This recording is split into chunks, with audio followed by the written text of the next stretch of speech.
Dave Rennie has officially just been named as the new All Blacks coach going forward into the 2027 World Cup. This is huge news coming out of New Zealand. I mean, it's been a while now that they've been kind of looking for a coach after they got rid of Scott Robertson. There was maybe a bit of a battle between Dave Rennie and Jamie Joseph, but Dave Rennie eventually won out and got the head coach job. I mean, I personally think this is a very good decision from the New Zealand Rugby Union. I mean, he is a very good coach. Yes, he had a bit of a struggle with the Wallabies, but he also played a lot tougher teams than the likes of a Joe Schmidt plays right now with the Wallabies, who's played significantly more tier 2 teams. So I think this is a very, very good appointment from New Zealand Rugby. I think he's the right guy for the job. And there's a few things which I think really make this kind of appointment very exciting. First of all, he's a very highly experienced rugby coach. He's had some experience all across the world. He's won a lot of competitions, and just some of those competitions he has won. I mean, he's won back-to-back Super Rugby titles with the Chiefs in 2012 and 2013. He took Glasgow Warriors in Scotland to a Pro 14 final back in the day when they were still not really near their best, which is just shows how good of a coach he really is. And he won 3 consecutive Junior Rugby World Cups with the All Blacks under-20s. I mean, that just shows he's coached all over the world. He's been successful all over the world. And what I've been seeing is he has been recently coaching for the Kobe Steelers in Japan. He's had a really good record there recently, and he's actually, since he was appointed, really improved the team. I think there was something like 8th or 9th when he got there, or near the bottom, and now they've been 2nd recently and they've been 3rd. So he's getting a lot of good results, and I mean, he's had a lot of success recently, and I think this is really a good appointment for New Zealand Rugby. Something that also makes this All Blacks head coach appointment even more significant is that Dave Rennie now becomes the first All Blacks head coach of Pacific Island heritage. So that is a really big deal for the All Blacks. I know how prideful New Zealand Rugby is and how proud they are of their heritage, of their Maori heritage, of their Pacific Island heritage. So, I mean, that's a very big deal for them right now. And I mean, I've been reading about some of the things he's had in his life. I mean, he used to own a pub. He worked different jobs back in the day. So he's had a really interesting story throughout his rugby career, but I do think he is the right guy to take the All Blacks to the next World Cup.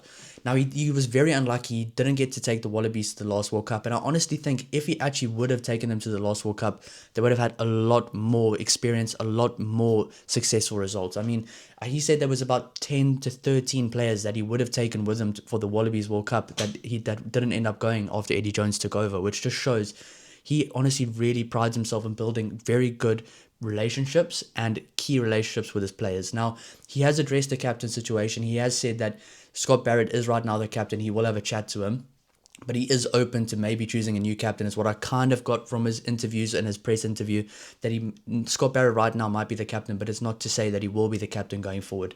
And right now, his contract is until the 2027 World Cup, so he will at least be taking the All Blacks through to the 2027 World Cup. Now, I am pretty sure, with that only being a year, that if he does have quite a good spell here, if he has a good year with the All Blacks, that he will get a contract extension, maybe to the 2031 World Cup. It does make sense if he is successful. I mean, the one thing that the All Blacks right now need is a bit of continuity, a bit of consistency in who their coaches are and who they have coaching the best players in the world. Now, I do think this is a very, very good appointment because I do really rate him very highly as a coach. And he's had success in Europe. He's had success at under 20 level. He's had success in Super Rugby, which in those days, Super Rugby was the best club tournament in the world by far. So he knows what he's doing. He's coached at the top levels. Yes, a lot of people will be a bit upset that his last role was with the Wallabies and they didn't do well. But if you actually take into consideration the amount of times he had to play the All Blacks, I think it was 8 or 9 times while he was the Wallabies coach, it does make sense that his winning percentage wasn't as high. But he actually did change a few things in that team and they were starting to look a little bit better, especially towards the end of his campaign. Now, I do think that the reason why he did get sacked from the Wallabies job is because they lost to Italy in Italy. But if you look at some of the guys now, like a Fischetti, a Capuazzo, I mean, Paolo Garbisi, Italy actually had a strong team, so I do feel bad for him looking back now. But all in all, it really worked out for him. He is now the All Blacks coach, and he is the first Pacific Islander heritage coach for the All Blacks. I mean, that is a very big deal for the All Blacks, and I think he is the right guy for the job. The one thing that really stood out to me that he said in an interview is he has no loyalties to the players. So the players really have to play their way into the jersey and play their way into the team, which I think is the perfect situation right now for the All Blacks, where maybe over the last few years, I mean, the All Blacks are one of the best teams ever. They probably are the most successful team outside of the World Cups in rugby history. I mean, they really are. They are a phenomenal team. They're a phenomenal rugby franchise and brand. But this right now gives them the opportunity to kind of go back to that ruthless nature that they had, because recently it's been a bit of a, who's going to play for the All Blacks, these guys maybe get a bit of special treatment, they are the favorites, these guys have been playing for years now, so they're always going to be there. But that's not the case right now guys really have to play for a spot in their jersey. And if you think some of the really exciting combinations they can have, I mean, the center battle for positions is going to be awesome, the outside backs, the loose forwards, the locks, it's going to be absolutely awesome. And I think it's going to be a full out battle for those guys to play for a jersey. And the fact that it's going to be so competitive trying to play for a jersey, it's going to make everybody else play so much better on the field. I mean, this for me now makes the Springbok tour, the All Blacks with Springboks greatest rivalry tour, even more exciting. Guys are really going to be trying to put their hand up for a World Cup jersey there from the All Black side.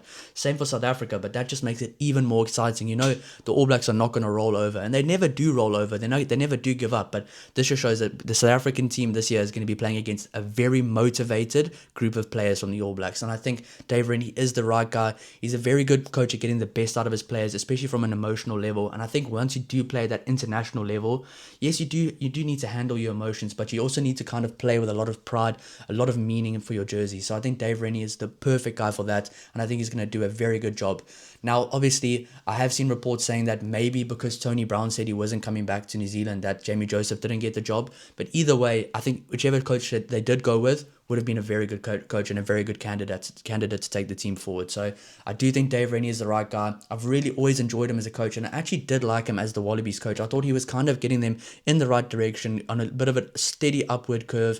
But I think coming in with a really talented squad of players from the All Blacks that honestly should not be losing the games they've been losing recently, I think he's going to get the best out of these players. And I think a year out from a World Cup, a new coach, players are really going to be putting up their hands trying to get a World Cup jersey. But that's just what I think on the situation, guys. Really happy for Dave Rennie. Really happy that the All Blacks have finally chosen a coach that I think does suit the style they want to play, that does suit their kind of environment and the culture they're trying to create. He's a very big culture guy as well in the squad, and I think that's very important for an All Black team that maybe has lost that over the last few years. But this just makes me even more excited for the Springboks versus All Blacks tour. And I think the All Blacks this year are going to be one to watch, and it's going to be absolutely epic. But if you guys do enjoy the content, please don't forget to like and subscribe to help the channel grow, and we'll see you in the next one. Cheers.